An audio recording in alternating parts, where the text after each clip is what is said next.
Good morning, everybody.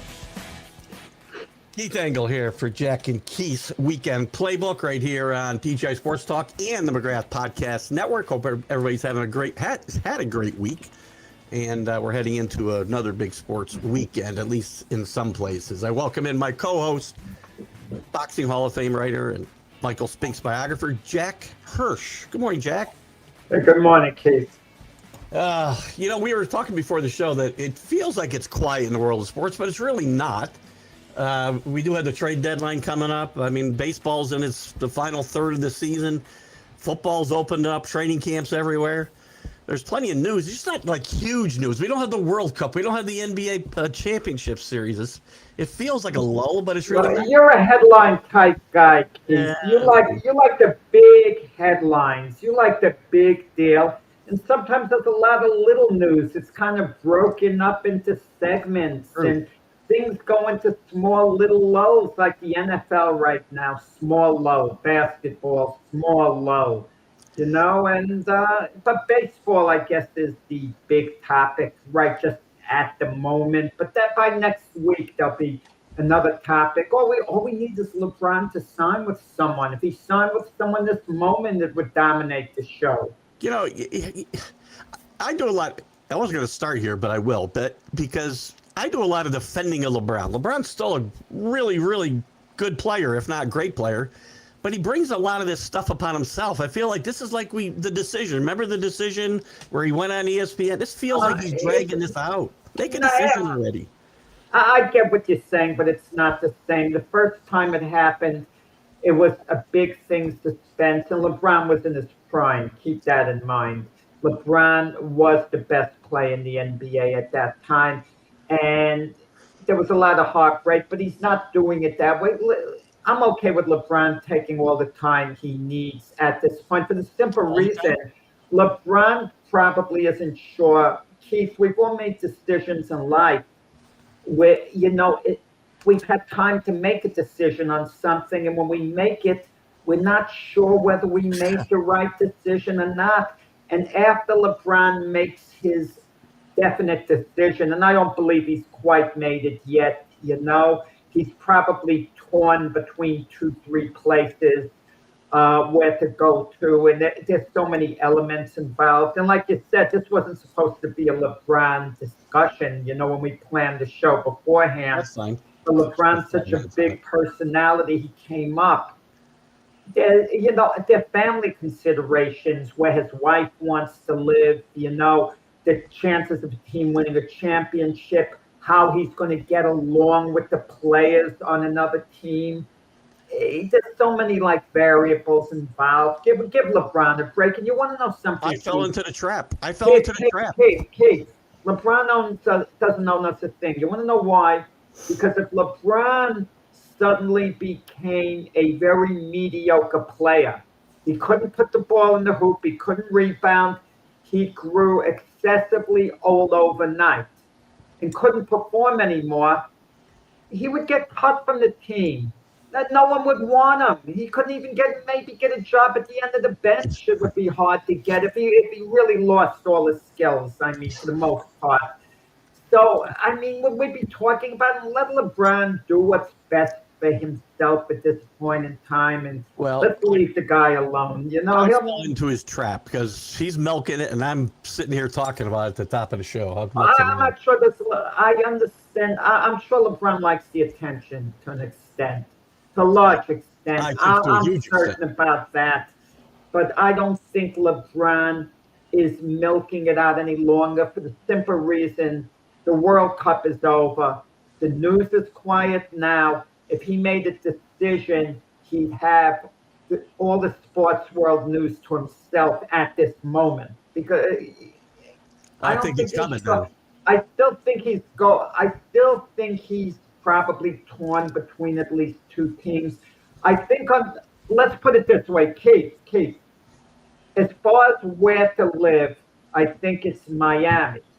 I think who he would enjoy playing with the most, it would be Golden State with Steph and Draymond.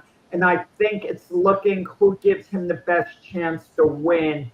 It's Philadelphia, and maybe Minnesota's a dark horse, but I'd say Philadelphia maybe gives them the best chance to win. But I'm going to tell you this, the Sixers could be the biggest disaster for him as well. Could be. Because if they start bickering, that Embiid, Maxey, Jaylen Brown, even though LeBron and Maxey get along great, they know one another, that could be such a mess.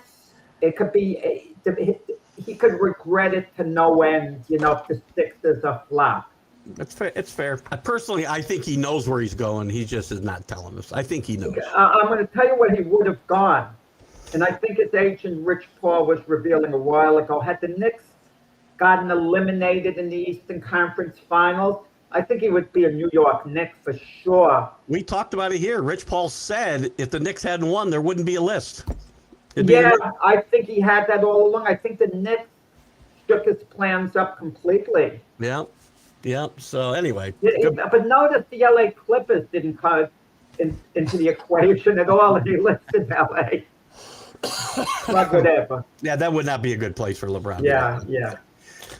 Let's jump into Major League Baseball. We've had an exciting couple of weeks. A couple of big win streaks ended this week. The Red Sox won 15 in a row before they lost the second game of a doubleheader. Second game, to the Orioles. Yeah.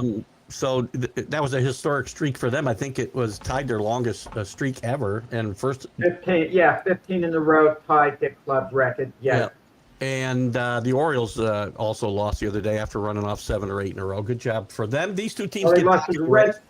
Yeah, these two teams get back in the race. So we're heading to the trade deadline, and it's very convoluted who's selling, who's buying, because there's so many teams alive and wild cards, and whether it's real or imagined contention. Some of these teams I think are fooling themselves.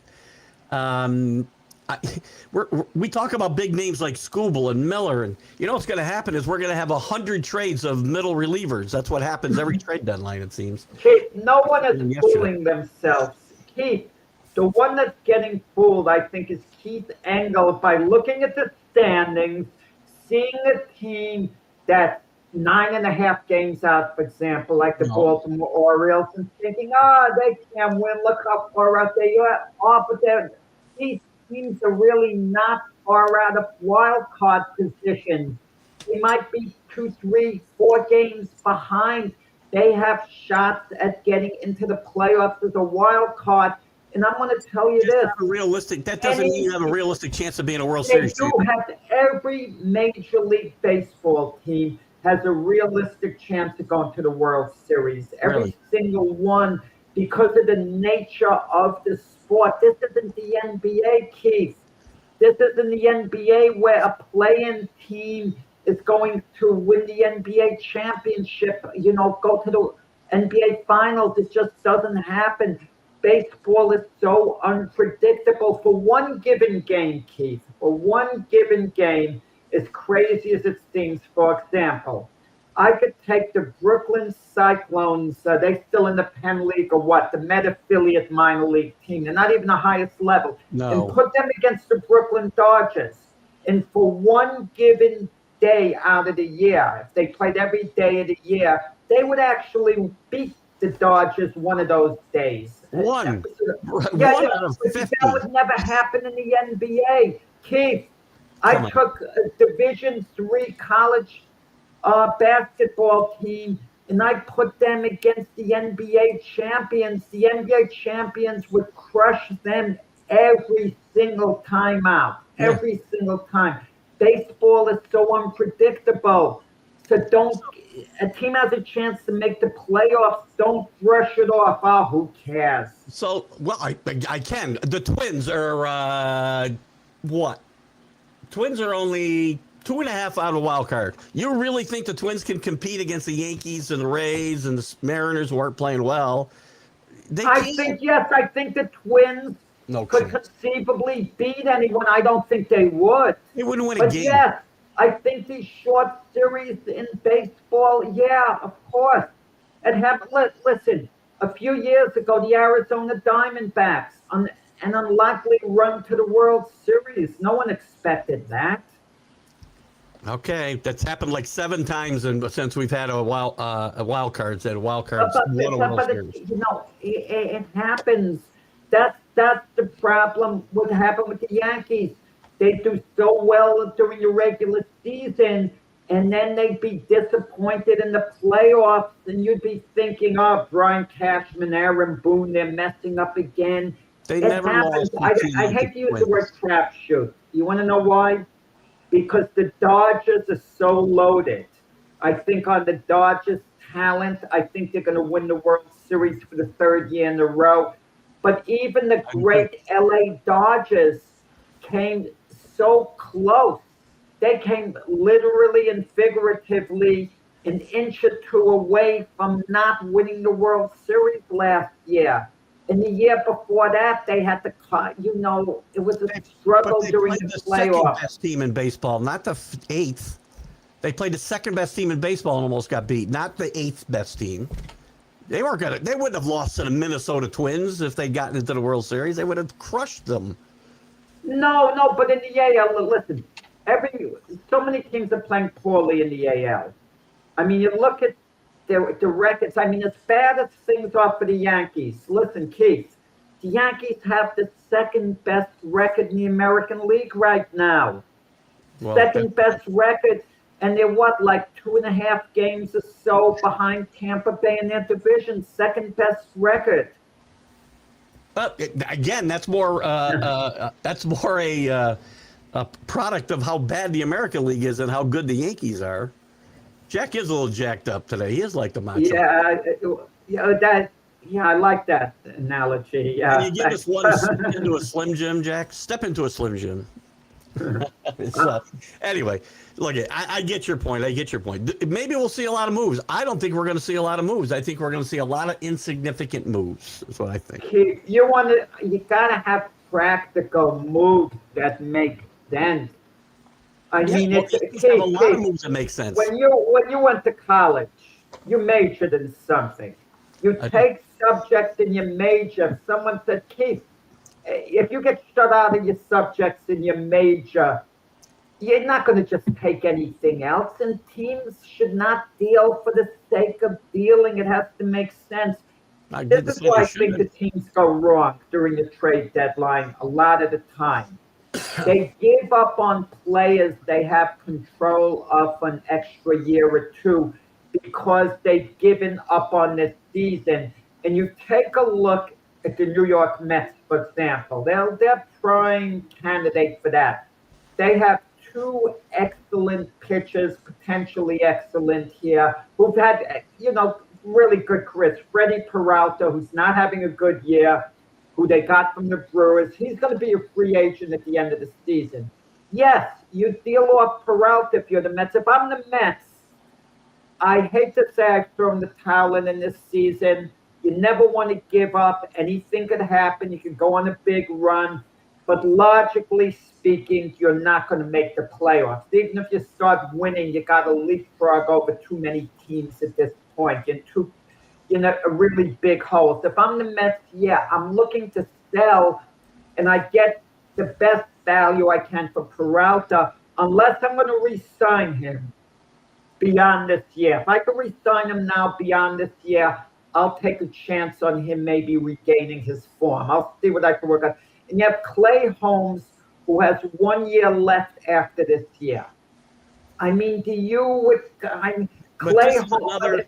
but I would stick with Clay Holmes if you want to do something next season, unless you feel you could get more value for him now than you can later on. But this brings up another problem with teams trading for expiring contracts because you're not going to re-sign somebody now before the labor issues are resolved. You're not signing anybody long term because you don't know what's going to come in December. So, I hope the labor issues could get settled at some point sooner rather than later. But look at Google with the Tigers. who's giving up? Google Who's giving up a big pitches. package for him for 3 months, for 2 months, 3 months? Well, I that's think the will work. thing, and you're telling me anything that gets Scooble, it would make sense to sign him to a long-term deal if they can.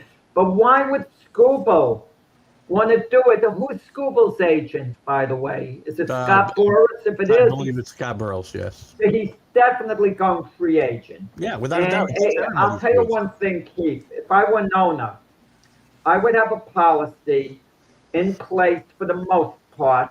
Okay, for the most part, I don't deal with Scott Boras, and my players would know it. I would get rid of them, as soon as I reasonably could. Reasonably, if Scott Boras is the agent, because he always takes players to free agency, and he always makes it super, super difficult. He's a great agent at milking out Dallas.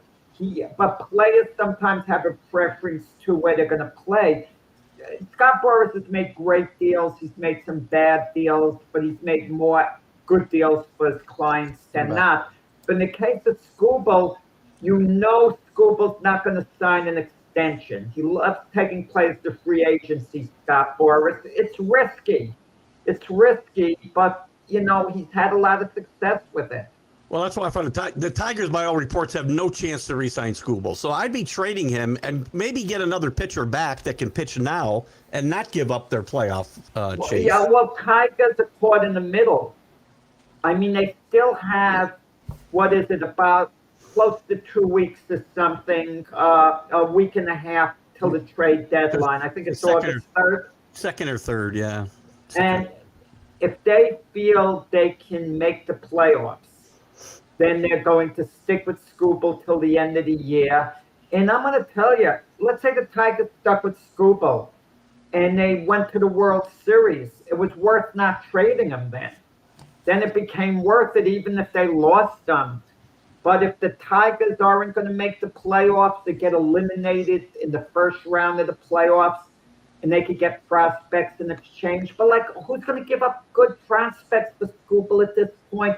Unless it's the Dodgers. If they have the prospects, the Dodgers, and I don't know that they do, but if they have any really good prospects, the Dodgers are the one team that wants the three-peat so badly, they might be willing to give up their prospects for rental because the Dodgers are never going to be in this position again to three-peat. So they might throw the kitchen sink at trying to win, a third title in a row. I think they've traded a lot of their minor leaguers, or they're in the Dodger starting rotation in the major leagues in the last couple of years. I'm not sure. I'm not sure that they've got enough guys to trade. So. Oh, I'm not sure about that either. But if you want a prediction where Scooble's going to wind up, whether he stays with the Tigers, goes to another team, I'm going to predict he goes to the LA Dodgers. Well, they need pitching. I mean, Snell's out, Glasnow's out. There you go. Did you see yesterday the Dodgers were honored at the White House yesterday? They were, yeah. Also, the big names seem to be there, like Ohtani, Freddie Freeman, Max Muncy. A few of the guys weren't there. We didn't hear the reason why. One of them, Dave Roberts, said, "Oh, he's injured. He's not here." Well, I'm sure he wasn't injured, but that's. Listen. The players that were injured and couldn't make it, we wish them a speedy recovery. We wish them a very speedy recovery. They're injured so bad they couldn't make it to the White House. You should go. Speedy recovery to them. I saw a ton of people yesterday on social media ripping the Dodgers for going at all, and I'm like, it's the White House. Forget about who the guy is in this big seat. Stop. My answer to those people my answer is, why don't you play baseball, win a World Series, and then you can make a statement and not go? Give me a break. That's a great point. Yeah. There are a couple of sports writers that I won't call out here because I can't remember their names. Jeff, what the hell is his name? Never mind. Hassan? No, he writes books, and I see his shorts on YouTube all the time. He does really great sports stuff. He's wrote a bunch of books. Jeff Pearlman, I think it might be Jeff Pearlman. Okay. But I don't need to know Jeff Pearlman's political views. I don't care. I don't need to know that. It's absurd. Listen, I don't care who's in office, who's the president. That's irrelevant to me.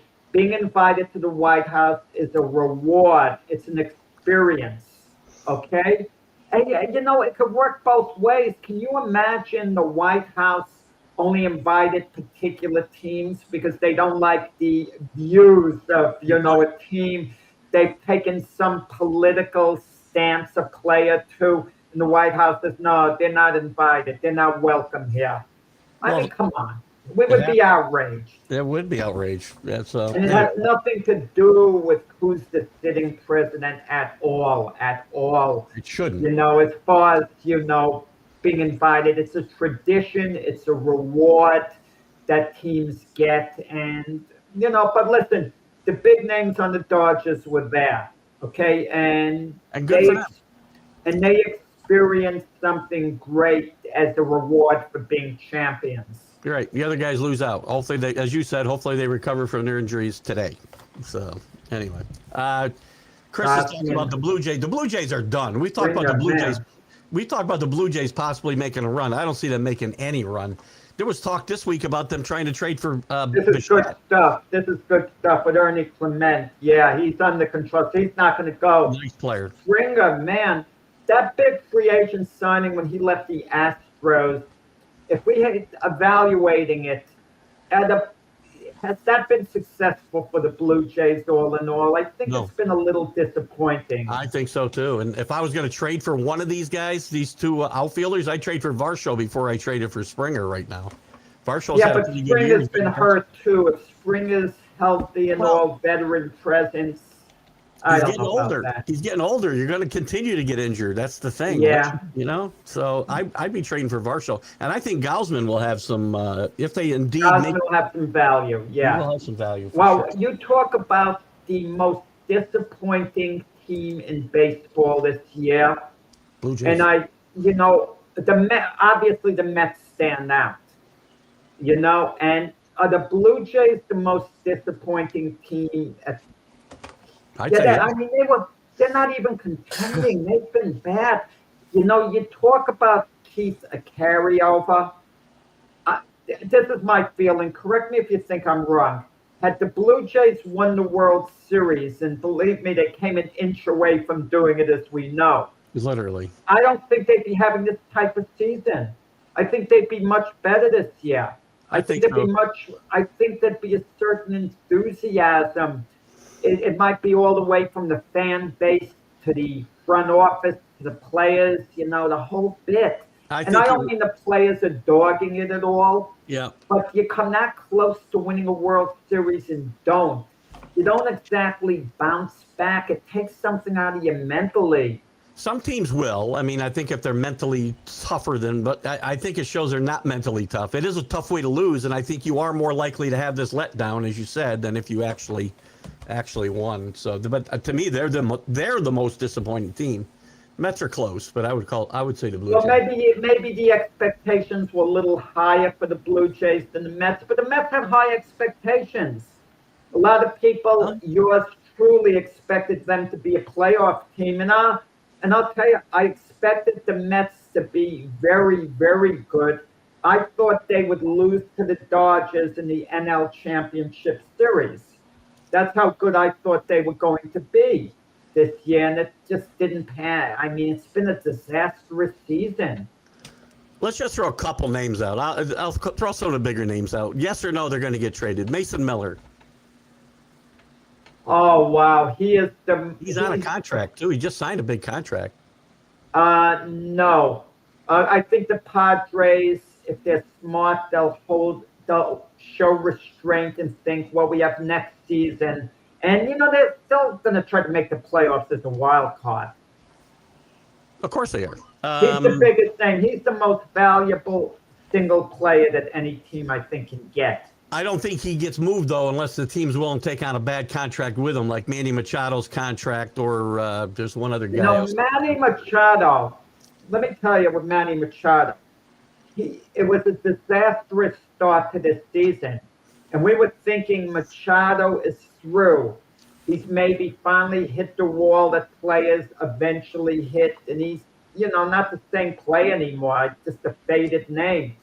And then he started hitting. He's on pace to hit around 35 homers this year and get, over 90 RBIs. I'm just prorating his numbers. Yeah. No, Manny Machado all of a sudden has come alive. He's still a good defensive player as well. I mean, if the Yankees were in on Yeah. Miller, I wouldn't hesitate to take Manny in the deal if I had to, depending on what the package cost, of course. The package would have to include George Lombard. It probably There's would. I no wouldn't getting do it. around it. So, Keith, does that end the discussion for you if you're the Yankees? The Padres tell you if George Lombard is not part of the package, don't even call us. We're not even engaging in dialogue with you. Do you Um, then say, okay, let's see if we can work something out?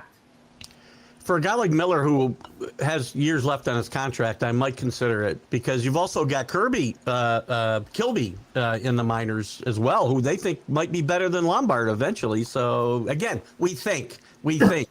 So I think the Yankees have a master plan. They have Lombard, their shortstop.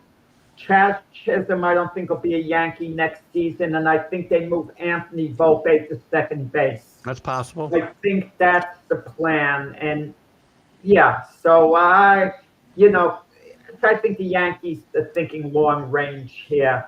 So I don't think it happens. Miller doesn't come to the Yankees. I don't think so either. Scooble, who we talked about, I think he gets traded, not for as much as the Tigers would like. I said before, I think he'll go to the Dodgers. I think the Dodgers might offer something very appealing. I think the Dodgers will give the Tigers the best possible package they can. And I think the Dodgers, and I also think the Dodgers are going to think as far as Scooble goes, okay, if Scooble pitches really well for us, we three-peat, we're going to outbid anyone else when he's a free agent. That's fair. We'll pay him whatever. Chris brings up a name that's actually next on the list here. Zach Zito from the Angels to the Red Sox. I don't think this happens, and I think Bobby Witt's not getting traded. I don't think Bobby Witt. Bobby Witt, I would think would be as untouchable as could be. I mean, I'd salivate. Listen, if the Royals are going to trade Bobby Witt, I'm trading George Lombard for him. That's fine. Oh, 100%. Lombard, Dominguez, Spencer Jones, those three for Bobby Witt. If the Royals were willing to do that, why would the Royals do that? Witt's on the contract, I think, for a few more years. Yeah. Why would the Royals do that? Come on. Nettle's a possibility. I think the guy the Red Sox gets going to be Jeremy Pena from the Astros. And as far as Zach Neto goes, I don't know. With the Angels, they used to be big on these free agent signings, and it backfired on them. You know who I would love to see get traded to either the Yankees or the Phillies? I mean, just for Mike Trout. I mean, he kind of deserves it, but Mike Trout is the ultimate gentleman. He's been a career angel. I mean, they're bad again this year. They might be bad the next few years, and he's never demanded a trade. He's always been a good soldier. You know who Mike Trout is the closest thing to? Maybe Ernie Banks. How about that? As far as attitude goes. He's with a career bad team, but he makes the best of it. I wish more athletes, Keith, in all sports would have a Mike Trout attitude. Be thankful you're playing professional ball. You do the best you can. You're with your team. You're not forcing the issue. You're not having these tantrums. Everyone hates to lose, and it wears on you. I get all that. But as long as you're out there playing, you try to have fun. How's that? When you were a kid, when I was a kid too, we played sports. We would lose a lot in these games against other kids. We'd win, we'd lose, but it would be fun. It would be fun just competing. And 100%. From the time the sun came up to the time the sun went down. Yeah. So you don't see kids on a sandlot playing baseball anymore, ever.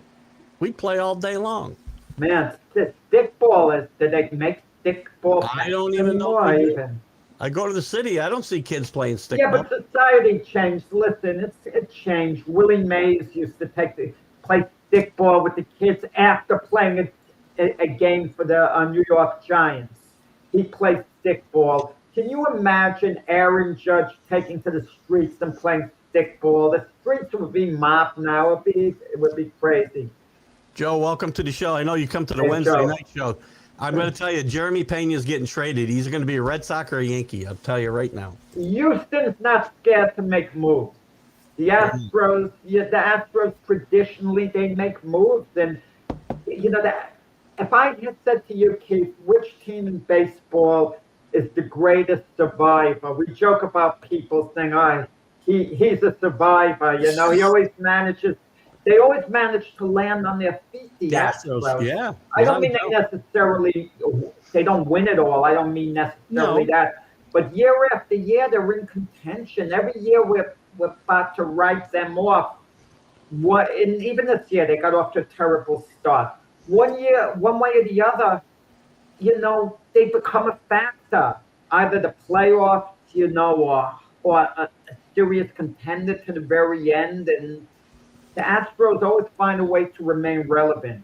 That's very fair. So he's on my list too, Pena. I think he gets traded, by the way.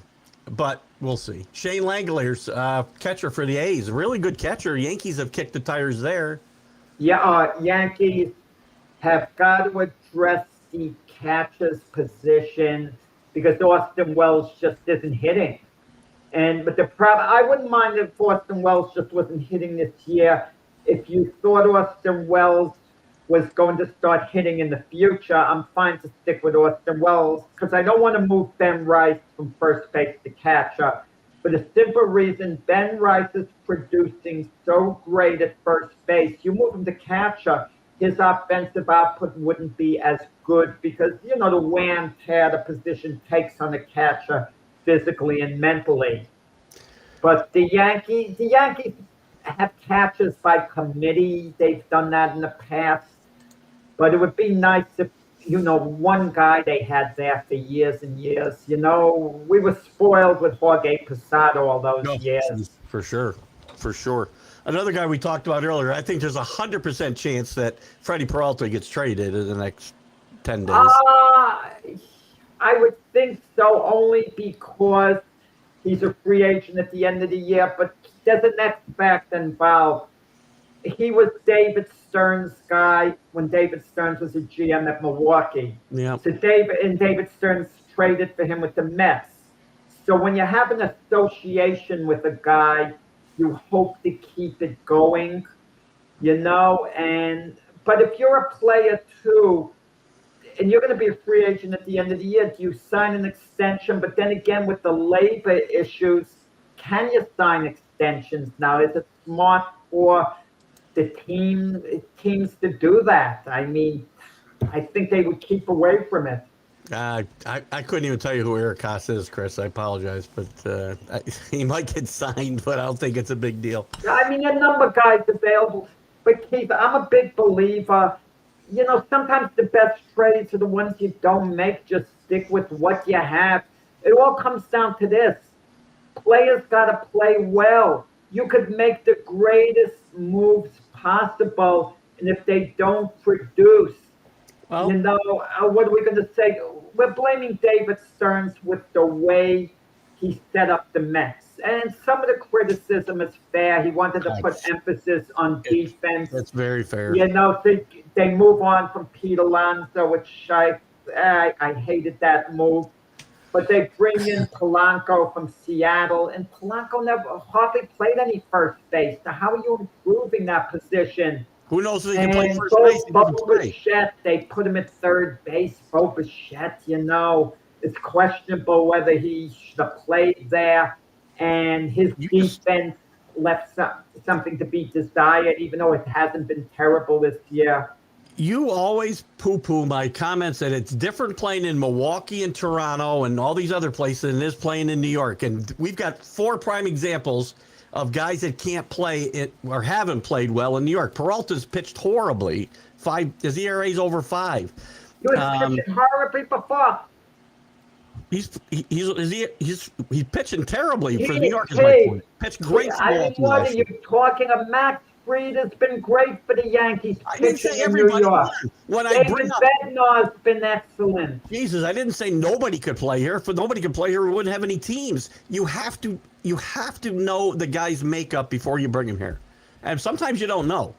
But they traded, the Mets traded, I'm not the biggest Pete Alonso fan in the world, but they traded two guys who are fan favorites and are proven to be able to play in this market for guys that were unproven and are not playing well here. You know, these psychological factors keep a problem in all sports. Thankfully, you're not in charge of an NFL team evaluating, drafting a player. Because when Trinidad Shambliss would interview with your team, you would mention, well, I don't know about, does he have the mental makeup to be a star QB in the NFL? I mean, come on.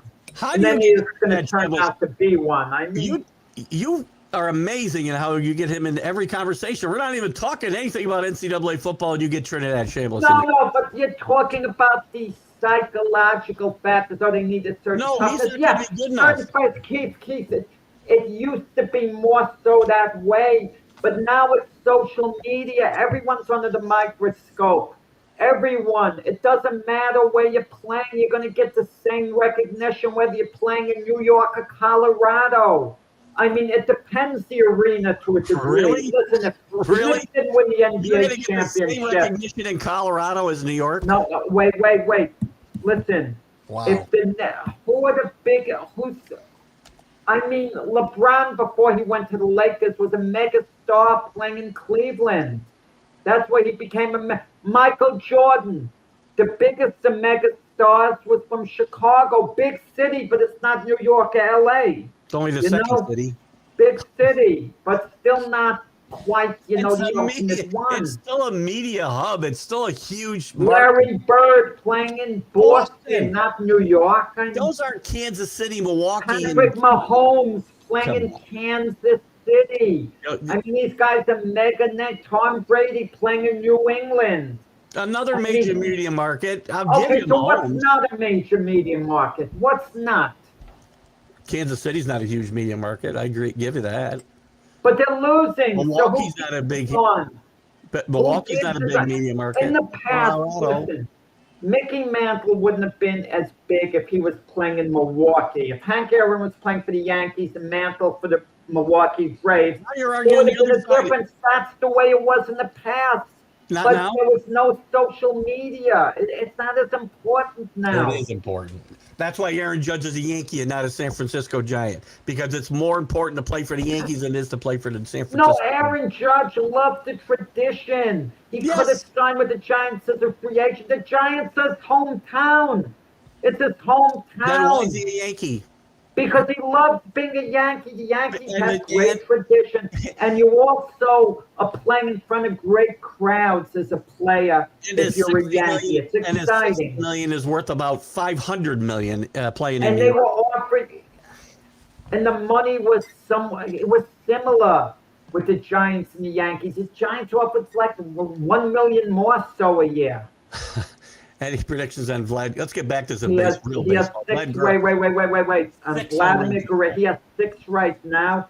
My guess will be 18. Oh, you're talking about this season. Yeah, he's going to have to go some. I know. He's going to have to go some. Vlad may have taken the loss to the Dodgers harder than any other Blue Jay last year. Yeah. He loved being a Blue Jay. He signed for $500 million for how many years? A lot of years. And it came out to about $35 million a year. And people think Vlad maybe, could have done a lot better. But Vlad said he didn't care to go in Soto territory. Soto signed for $765 total. And Vlad said he just wants something that's fair because he came up as a Blue Jay, and that's where he wanted to spend his career. I'm not sure why we're talking former White Sox, Chris, but... No, but listen, Bo Jackson, who did he play for? Well, we're talking about big names. I guess he played for who? The Kansas City Royals? And the White Sox. And the Oakland Raiders? He didn't play in the major market. He was a mega star. But he brought his star with him. He made his mark somewhere else. Caitlin Clark plays for the Indiana Fever. Indiana. Not New York Liberty. Some people are going to be big stars no matter where they play. If you're a big star, you're not a big star. You shouldn't be treated like a big star. some athletes are more charismatic than others. That factors into it a great deal. 100%. That's why Bo. Gretzky, biggest name in hockey of all time, Edmonton Oilers. Then he eventually made his way to the Rangers and LA Kings, but he gained his fame as an Edmonton Oiler. That's hockey. That doesn't really translate. But anyway, we're gonna see a lot of moves. We'll be talking more about the trade deadline here in the next week because we're gonna hear a lot of rumors. One more thing in baseball before we move on. We won't spend too much time on it, but first of all, the pitch clock is another stupid rule in Major League Baseball, and we end up with these stupid little arguments like Jose Caballero's been in for like 2 months now with umpires about his pre-at-bat routine. He gets in the box and then he doesn't look at the pitcher. He's supposed to look at the pitcher with like 4 seconds left on the clock, I think. And he got called for a ball or whatever. Just let the pitcher throw. Now he looks bad because he sits there saying, "You're picking on me. You're picking on me." That he should just shut up. Aaron Boone should tell him to knock this crap off. And Major League Baseball looks bad too because this is just a silly rule. Silly. You know, you made me think, Keith, of a song a lot of years ago when Billy Martin, he fired numerous times. No one got into more trouble than Billy Martin. I think we could agree on that. Great manager. We can agree on that. But he brought it on to himself most of the time. So he manages the Oakland A's, and I forgot the title of the song. You're more socially adept at these things than I am. And it was going and then Billy says, "Why is everybody always picking on me, Billy Ball, Billy Ball?" But the part I love where Billy would take part in the song and say, "Why is everybody always picking on me?" But that's it with the rule. Charlie Brown. Rule of the rule. They don't like what Caballero's doing because there's a supposed gentleman's agreement how everyone should act. Could I tell you something, Keith? Years from now, you're going to be astonished that football is going on. I'm not going to be here. You're not going to be here in this world, at least the way we know it. And there's a fumble in the NFL, and somebody is going to get on the bottom of the pile, and they're going to be fighting for the ball on the bottom of the pile. And one team's going to attack the other because they're saying there's a gentleman's agreement. There's an understanding. The player who's on the bottom of the pile who has the ball, you shouldn't try to get it away from him to influence the official that, he didn't have it or whatever. Caballero, is what he's doing, is it within the rules or not?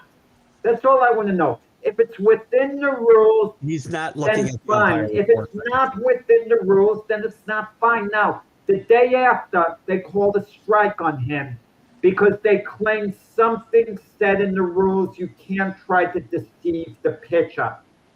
Okay, and I'm okay with the deception rule. I called for it in the NFL. If a quarterback is running with the ball and he's running towards the sideline, where's the deception? To me, he shouldn't be allowed to then try to stay in bounds and to fool the guy coming after him, because the guy coming after him is running full force, and if he lets up, he could, you know what I'm saying. I do, but this isn't the same thing. Where's the deception? He's in the box. He hasn't looked at the pitcher, but the pitcher can throw the ball. Let the pitcher throw the ball. He just won't see it coming. He's going to get himself hit right between the eyes. That's what's going to happen. Anyway, silly. I mean, he's trying to manipulate things. Even Aaron Boone admitted when the Yankees played against the Tampa Bay Rays when Caballero was on the Rays, he didn't like Caballero, his antics, how he did things. And now Boone sees what he's doing for the Yankees. Of course, Boone is tolerant of it. But you want to know something in this case? I'm going to criticize Aaron Boone about this. If good. Aaron Boone hated what Caballero did on the Rays, he should have sat him down and said, look, I'd rather you not do this. I don't think anything good is going to come of it. We're ultimately going to have trouble. We're going to have problems. I think it's best you don't do it. Now, if Caballero's argument is it gives him an edge, what are you supposed to do then? If it's helping Caballero in the batter's box, be a tiny bit better hitter? Is he wrong? And if you can get away with it. But I think I think it'll be a non-issue now for the simple reason the umpires are going to look to enforce it after that little dust-up that the Yankees have with the Pirates. I think so too. And first of all, I don't like the rule anyway. But Caballero he looks bad with his little response to the whole thing. You know, you're picking on me. Stop. Well, but they are picking on him. Yeah, well, then just do what they want you to do. I mean, listen. Why are the pitchers upset? Because it throws them off or what? They're ready to pitch, and he won't look at them so that that's the cue that they can pitch. Once he makes eye contact, that's the rule. He's got to do that within 4 seconds of the clock expiring. He's not doing it. But I heard he does it. It's not within 8. I thought it's after 8 seconds. Oh, maybe it's 8 seconds. I'm sorry, 8 seconds, right. Yeah. 8 seconds. So then the pitcher doesn't, He the way makes he's doing it. contact barely before, like 2 seconds before, and that maybe throws the pitcher off, maybe doesn't give him enough time. So maybe change the rules that eye contact, add on a couple of seconds more to give that pitcher that little bit of extra time. So maybe the problems with the rule itself, how it was set up. How about we get rid of the pitch clock and just enforce the No, rules? I hope the game is much better with these rule changes. We had rules in the book to make the game move along, and they weren't enforced. So you put a different rule in. It just makes no sense. Real quick, Chris mentions Joe Madden. Listen, Joe Madden was a good manager, but he thought he was the smartest guy in the room. That's why he's not managing anymore. Well, Joe Madden, even though he flubbed up in the World Series with the Cubs, they won that series over the Indians despite Joe Madden's managing. But he was a good manager with the Rays. I mean, you can't knock him. Joe Madden used to play, let's call it tough ball. His pitchers on the Rays would be throwing at, the Yankees, deliberately hitting them. Madden kind of believed in that. Madden did something that was funny once. He was in England on vacation. Believe it or not, they travel so much, these players and managers. You'd think, how often would they want to go on vacation? Because then they got to travel again. They always travel in the season. But he's in England, okay? And he was looking around when he was manager of the Rays to see would he spot anyone who wore Tampa Bay Ray cap. Finally, he saw someone. This is when he was manager of the Rays, and Madden stopped the person. And they engaged in the whole discussion. Can you imagine that the manager of a team stops you because you have the team's cap on, and he starts a discussion with you? It makes me think a little.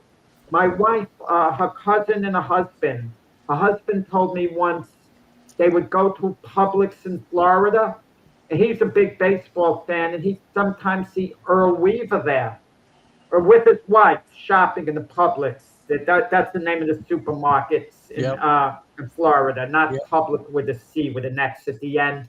And Earl Weaver would talk to him about baseball. But Earl Weaver's wife was upset with her husband because she wanted to shop and go to the counter and get the heck out of there. But Earl Weaver would engage in discussions, so good for him. Good for late Earl Weaver. I think Joe Madden's time is over, though, Chris. Sorry. At 72, do you want to enjoy life when you've made all this money, or do you want the grind? If every game was a home game, they'd love to do it. It's the travel that's the pain in the butt. You don't like traveling all over. You like having a home base. I mean, even Reggie Jackson says now he just hates to travel. I hate traveling anywhere. I like it when I get there. I hate the travel that's involved with going anywhere. Yeah, well, there you go. Real quick, I want to get into some boxing with you. I know you got some stories, but real quick, I want to touch on the WNBA. This league, and I feel the league is all for this. They think any publicity is good publicity, and I think they're wrong, because these incidents with Angel Reese and Brondello, the coach, which turned into a whole racial thing. That everything with Caitlin Clark, who some people think she gets unfair treatment, some people think she's treated too harshly, this league is making too much news off the court, or at least outside of basketball play, and I think it's going to shoot them in the foot. I mean, Caitlin Clark has been the savior of that league. I don't care how you look at it. I don't care what race she is. I don't care anything. You don't shoot the golden goose. And there's too much racial tensions in this league, and I think the league is playing it up. I really do. Well, listen, Caitlin Clark, like Larry Bird, gets extra attention because, one, they're white. Let's be honest about it. If they were black, we wouldn't look at them quite the same way. But then again, that they are phenomenal players. They've all benefited from that phenomenal as well. players. And the bottom line is this. Caitlin Clark was voted the 11th best guard in the NBA by her peers. That's just stupid. And the majority, her peers, the players, the majority who are black. Now, is Caitlin Clark the 11th best player? I'm not an authority on the WNBA. I can't start naming the players, so that shoots down my argument, but common sense tells you, come on, she 11th best guard in the league. I think not. There's not an underlying reason for the vote that goes above her, playing ability. Come on. And then you get Angel Reese, who, when she was playing for Chicago, she sold her teammates out completely, and they traded her. They didn't want anything to do with her. And Angel Reese is an abrasive personality. She wants to be a megastar.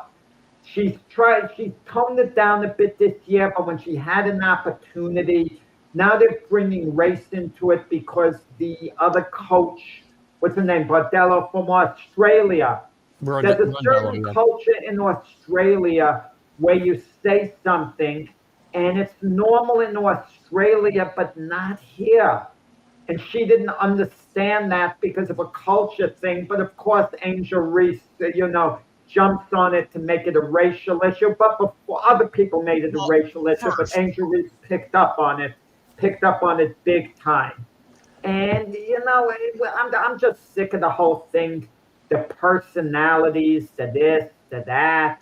They let them, to me personally, let them have their league, more power to them if people enjoy watching them play. But I'm going to tell you, I feel this way in boxing too with certain fighters. You're so put off by their abrasiveness that after a while, who cares about the entertainment value? I can do without it. Certain sports I'm addicted to, I'm going to want to watch, but no matter what. But the WNBA, they need to bring all the goodwill they can, and they're always bickering, and there's jealousy there. I'm just tired of it. Here's the thing, I'm not going to sit here by any means and say there are no racial issues in this country, because there are. But things like this diminish the bigger problem, because these aren't real issues. The thing with Bordello and Angel Reese, she apologizes. She didn't understand the cultural ramifications of what she said, and Angel Reese takes her apology, but then also says, how much it hurt all these other women of color, and it's stop it. Angel Reese made it worse. She made it worse. I'm going to be honest about it. If I had to put down a list of my least favorite athletes, I don't know what the list would be. I'd have to give it some thought. But I could tell you what would be a slam dunk. Angel Reese would be near the top of that list. She would be. But that she hurts herself with just keep your mouth shut. Well, she wants to be a mega star. It's obvious she's jealous of Caitlin Clark. But she's been quiet as far as Caitlin Clark goes because it's a no-win situation to attack Caitlin Clark. It's a no-win situation. It's silly to attack her anyway, Jack, because every player in that league has benefited from Caitlin Clark being in the league and being the face of the league. They've all benefited. Nobody's going to give that back because she's white and being over-publicized or whatever. By the way, I still have some problems with Caitlin Clark, too, because her act on the court is not great either, playing up some of these fouls. She's a great actor, by the way, or a bad actor, I guess. she's got herself 6 or 7 technicals too, and she's close to. Oh, yeah. Her name's Aretha, battling to see who gets the most Yeah. text and gets kicked out. Yeah. First, you know what I want to hear? Caitlin Clark's teammates. If I hear word coming out that they don't like her, this and that, she's not popular with them, then my opinion of Caitlin Clark really goes down by a lot. So I would be curious with her teammates if there any negativity came out. But I haven't heard anything negative, to that extent. Well, last year there was some issues where nobody was coming to her defense when she was getting the crap beat out of her in some games. Her teammates didn't come to her defense. This year they are. So I tend to believe, like you, there aren't problems within her team. So anyway. But it's what it is. But you hope with the WNBA, the personalities. What could I tell you? What could I tell you? I know, Jack. I promised to give you some more time for boxing today, and I blew it. I blew it. So okay. But this weekend, what do you got? Tonight, in fact, Tyson Fury's fighting Mauricio Wak, a 46-year-old fighter. It's in Thailand. I don't know how. Don't ask me how you get it on TV because I don't know. It'll be on TV in the UK. I guess you'll see the replay on YouTube. I'm not even sure what time it goes on. It might be taking place this morning soon. Fury should win that fight without a fuss. And then tomorrow night, Anthony Joshua fights Christian Pranga. I shouldn't say tomorrow night because Eastern time, it'll come on about 5 p.m. Eastern time, approximately. Okay? That's in Saudi Arabia. And it's anticipated that Fury and Joshua are going to meet. These fights are regarded as tune-ups for them. Even though, we had Christian Pranga, Joshua's opponent, on our show, Glove Fist. That's a little bit intriguing, that fight. And if Fury and Joshua, they haven't figured out a location yet. It's one of these fights where both guys have passed their peak, but they're big names. And if they do fight Fury and Joshua, it'll be a big fight because of the brand names. Listen, we could have we could bring Will Chamberlain and Bill Russell back to life. And if they go one-on-one against one another, it'll be big stuff because it's the brand in sports. Right. It's the names. Or better yet, Michael Jordan. If he decided on a comeback, even if he was sitting on the bench and could only play 1 minute, the ratings would be through the roof. That's just the way it is. What's the matchup we want to see in the heavyweight boxing that's going to really sell? What are we going to see? Is it Fury and there's a young fighter, Moses Atamu. He's fighting next month against Felipe Horgovic. And Moses Atamu is considered by some people to be the future of the division. So Moses Atamu against whoever survives, Fury, Joshua, maybe Daniel Dubois. That would be the biggest fight. Good stuff. What's going on with Mayweather? Is he going to fight or not fight? What's the deal with him? Mayweather's supposed to be fighting Pacquiao late in the year. You wonder because of Mayweather's money problems. I don't think Mayweather wants to fight again because he's 50-0. He doesn't want to risk losing a fight. But Manny's training. It might come off. If it comes off and it's a real legitimate fight, Mayweather has severe money problems. Severe. Yeah. Because he would never come back to the ring and jeopardize his unbeaten record unless he was absolutely tapped out. When's the last time he fought? McGregor? Was that the last time he fought? Yeah, that was the last time. And what could I tell you? A lot of years ago. Rick Fury is easily in the Hall of Fame. Yeah, the Hall of Fame in boxing isn't as strict as other sports. For example, big name fighters who've been on steroids, and we know they're on steroids and they've been suspended. When their name's on the ballot, it gets checked off. They're welcome to the Hall of Fame. It's not like baseball. You probably wouldn't have any. Jake Paul, Tom Brady got it. That was all. That might be fun. Brady's into it. You tell me about that, Keith. Brady in the WWE. I'm kind of with Dave Portnoy on this topic. This is a little bit. Just don't do this stuff, Tom. It's all. He has fun, but if he's having fun, he likes He's to having be the fun. heel. If it's staged for something down the line, then I don't like it. But if he's just having some fun, that's fine. He wants to be the villain, and we enjoy that. That's nice to see. Brady comes out and they cheer for him, Tom Brady, and then he's the villain. That's great stuff. I love it. Before we go, Chris, I did see your other question you thought was too spicy. I didn't want to give Jack a heart attack. Bring that up on Sunday with the Sunday Stream of Consciousness, and we'll definitely talk about that comment you put up there. That's fine. Jack, thank you. Thank you. I hope you have a great weekend. I hope everybody has a great weekend. Thanks for your participation this morning, guys. And listen, baseball, trade deadline, pennant races. We got a lot of stuff that's going to be a lot of fun the next couple months. Everybody have a great weekend, and we'll see you later. Keith for Jack. Bye-bye. Oh, lost my music again.